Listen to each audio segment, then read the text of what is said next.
अनेकांना वाटतं की दीर्घायुष्य गुपित हृदयात, मेंदूत किंवा डाएटमध्ये लपलेलं असतं. पण तज्ज्ञ सांगतात की खरं गुपित आपल्या पायामध्ये दडलं आहे. कारण शरीराला चालत ठेवणारी खरी ताकद पायाकडून मिळते.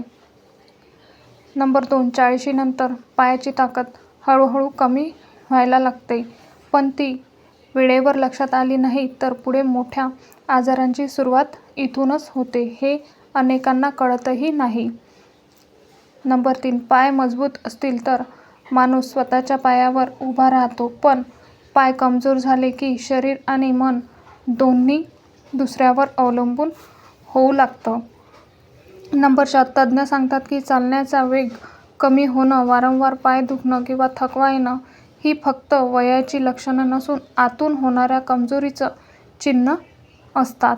नंबर 5, पाय म्हणजे फक्त चालण्यासाठी नसतात तर शरीरातील रक्ताभिसरण संतुलित आणि स्नायूंची ताकद टिकवण्याचं मुख्य केंद्र असतं. नंबर 6, 40 नंतर जर पायांची काळजी घेतली नाही तर गुडघेदुखी, कंबरदुखी, डायबेटिस आणि अगदी हृदयविकाराचाही धोका वाढतो.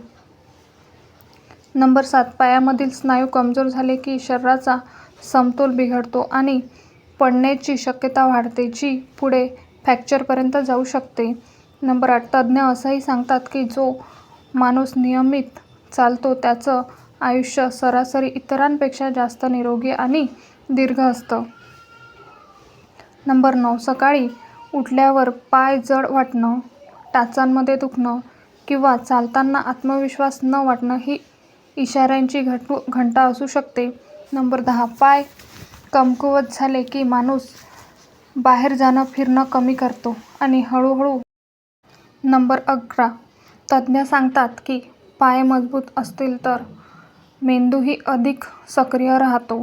कारण चालण्यामुळे मेंदूपर्यंत ऑक्सिजन पुरवठा वाढतो.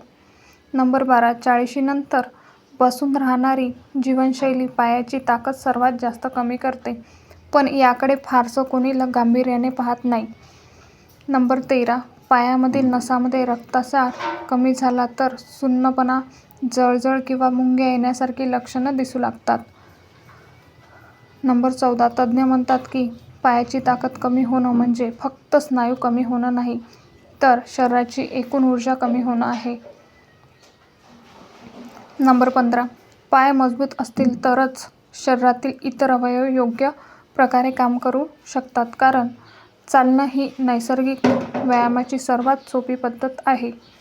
नंबर 16, 40 नंतर जर पायाकडे दुर्लक्ष केलं तर 60 नंतर चालणंही कठीण होऊ शकतं. हे वास्तव अनेकांना उशिरा कळतं. नंबर 17, तज्ज्ञ स्पष्टपणे सांगतात की रोज थोडं चालणं, जिने चढणं आणि पायांचे हलके व्यायाम आयुष्य वाढवू शकतात.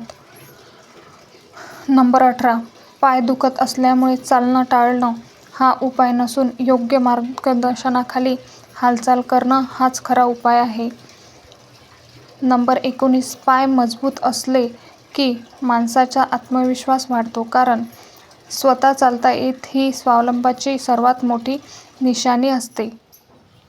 नंबर 20, पायाची ताकद टिकवली तर वृद्धकाळातही माणूस स्वतःची कामं स्वतः करू शकतो. हेच दीर्घायुष्याचं गुपित आहे.